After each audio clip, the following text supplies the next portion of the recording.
Hello students, अस्सलाम वालेकुम। उम्मीद है कि आप सब स्टूडेंट खैरियत से होंगे। जैसा कि आपको पता है, कल से हमारी कोर्स सिलेक्शन ओपन हो चुकी है और स्टूडेंट कंफ्यूज हैं कि ये जो इंटर्नशिप्स आ रही हैं, जो प्रोजेक्ट्स आ रहे हैं, ये हमने किस तरह करने हैं।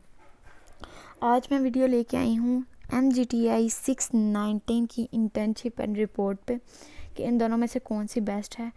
मैं अपने पर्सनल जो एक्सपीरियंस के साथ कहूँ तो इंटर्नशिप ईजी होती है प्रोजेक्ट के मुकाबले में। सेकंड थिंग ये कि आपने इंटर्नशिप कहाँ करनी है। कुछ ऐसी गर्ल्स होती हैं, कुछ ऐसे बॉयज़ होते हैं जिनको अलाउ नहीं होता कि वो जाके इंटर्नशिप करें, तो उनके लिए वो क्या कर सकते हैं। तो उनके लिए भी मेरे पास ऑप्शन है। आज की इस वीडियो में मैं आपको बताऊंगी कि आपने MGTI की जो इंटर्नशिप है वो किस तरह करनी है, उसका जो असाइनमेंट्स हैं वो क्या कौन कौन सी आएंगी, उनमें क्या क्या करना होगा, सब इस वीडियो में बताया जाएगा। चैनल को सब्सक्राइब कर लें एंड किसी को पेड चाहिए हो तो वो रीज़नेबल प्राइसेस पे मुझसे ले सकता है, व्हाट्सएप पे कांटेक्ट कर ले। चलिए बात करते हैं कि सबसे पहले आपने MGTI 619 जो इंटर्नशिप है उसकी जो फर्स्ट असाइनमेंट आती है उसमें क्या करना होता है। जो फर्स्ट असाइनमेंट आती है उसमें आपने अपनी ऑर्गेनाइजेशन को सिलेक्ट करना होता है। ऑर्गेनाइजेशन का क्या मतलब है, कहाँ से लेनी होती है ये ऑर्गेनाइजेशन, इसके बारे में आपको गाइड करती हूँ। ये जो हमारी इंटर्नशिप्स होती हैं इसमें आपका व्यू जो है, आपका जो यूनिवर्सिटी है वो आपको कुछ भी गाइड नहीं करता। मैं क्लियर कर बता दूँ, गाइड कर भी देगा तो आपको कहीं पे इंटर्नशिप करने के लिए ख़ुद अप्लाई नहीं करवाएगा, ये आपने ख़ुद अपनी एफर्ट से करना होता है।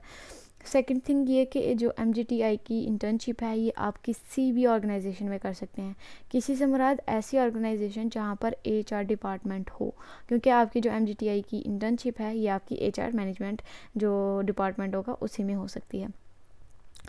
थर्ड पे जाते हैं कि इंटर्नशिप में हमने करना क्या होता है। जो फर्स्ट असाइनमेंट आती होती है उसमें हमने अपनी इंटर्नशिप के बारे में बताना कि भाई हम बैंक में जॉब कर रहे हैं, हम किसी क्राफ्ट कंपनी में जॉब कर रहे हैं, किसी होंडा मोबाइल वाली कंपनी पे जॉब कर रहे हैं, कहीं यूँ समझिए कि फैक्ट्री में जॉब कर रहे हैं। तो वो आपने ऑर्गेनाइजेशन की डिटेल्स देनी होती है, उनकी वेबसाइट्स देनी होती है, उनके लोगो देने होते हैं, जो भी ये चीज़ें जो हैं इसमें आ जाती हैं।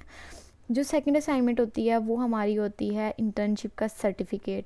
इंटर्नशिप का सर्टिफिकेट ऐसे होगा, ये देखें, ये मैंने टेम्प बनाया हुआ एक, इसी तरह होगा। ये हमारी कंपनी का, अगर किसी को चाहिए हो तो वो हमसे ले सकता है, हम उसे करवा देंगे।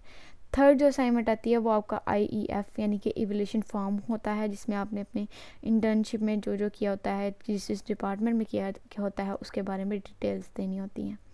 जो थर्ड असाइनमेंट हमारी आती है वो होती है हमारी इंटर्नशिप रिपोर्ट, जो ज़्यादा से ज़्यादा आपकी 50 पेजेस तक होती है।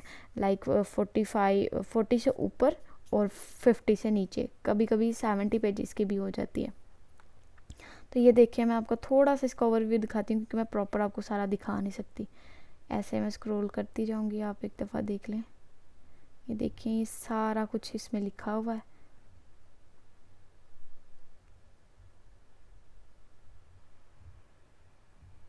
ये हमारी इंटर्नशिप रिपोर्ट होती है। इसमें हमने अपना सर्टिफिकेट भी लगाना होता है, अपना लेटर जो अंडरटेकिंग है वो भी लगाना होता है, और इसके अलावा क्या लगाना होता है हमने, हाँ जी ये होता है।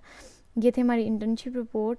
और जो लास्ट थिंग होती है वो हमारी होती है PPT स्लाइड्स, और उसके साथ हमारा वाइवा होता है। PPT स्लाइड हमने LMS पे सबमिट करनी होती है, देन इसका वाइवा होता है। इसका जस्ट एक वाइवा होता है जो लास्ट पे होता है। ये देखें, यहाँ पे मैंने सारी अपनी PPTs बनाई हुई हैं, टोटल 18 होती हैं PPT स्लाइड्स। एंड ये PPT स्लाइड्स आपने LMS पे सबमिट करवानी होती है, और जब हमारे फाइनल एग्ज़ाम हो जाते हैं तो उसके ऑलमोस्ट 2 वीक्स बाद हमारा वाइवा आता है। एंड वाइवा में हमने अपनी प्रेजेंटेशन को रिप्रेजेंट करना होता है वो अपने सुपरवाइज़र के सामने, और वो सुपरवाइज़र हमें स्काइप पे होता है हमारा, और या फिर वो जूम पे होगा, गूगल मीट जो होता है वहाँ पे होगा। जब हमारा वाइवा हो रहा होता है उसके साथ हमारे सुपरवाइज़र के साथ 5 और सुपरवाइज़र होते हैं। जो मेरा अपना पर्सनल एक्सपीरियंस है, जब मेरा वाइवा हुआ था तब मेरे जो सुपरवाइज़र थे वो थे हुसैन कुरैशी। उनके साथ 5 और सुपरवाइज़र थे, वो पाँचों के पाँचों डॉक्टर थे। उन्होंने क्वेश्चनिंग की थी मुझसे एंड वो मैंने दे दिया था। और एक जो क्वेश्चन था वो मुझे नहीं था आया, लेकिन ये था कि उन्होंने कुछ भी नहीं बोला। मैंने क्लियर कट ये कह दिया था कि सर ये मुझे नहीं आता, तो उन्होंने कुछ भी नहीं कहा। एंड लास्ट में उन्होंने मुझे बेस्ट ऑफ लक कहा था। इतना टफ़ वाइवा नहीं होता, ये मैं आपको पहले बता दूं। मेरा तो एक्सपीरियंस रह चुका हुआ है। अगर किसी को वाइवा की प्रिपरेशन भी करनी है तो वो मुझसे करवा सकता है, और किसी को इंटर्नशिप ही चाहिए तो वो मुझसे बनवा सकता है, उसमें कोई नहीं, मैं बना दूँगी उसे। इसी चैनल पर आपको सब असाइनमेंट्स जो हैं वो मैं डिटेल के साथ बता दूँगी जब असाइनमेंट्स आएंगी। अगर किसी ने लेनी हो तो वो मुझसे कांटेक्ट कर सकता है, उसे टाइमली मिल जाएगी। उम्मीद है कि आपको मेरी वीडियो अच्छी लगी होगी। अगर अच्छी लगी है तो इसका लाइक शेयर सब्सक्राइब करें।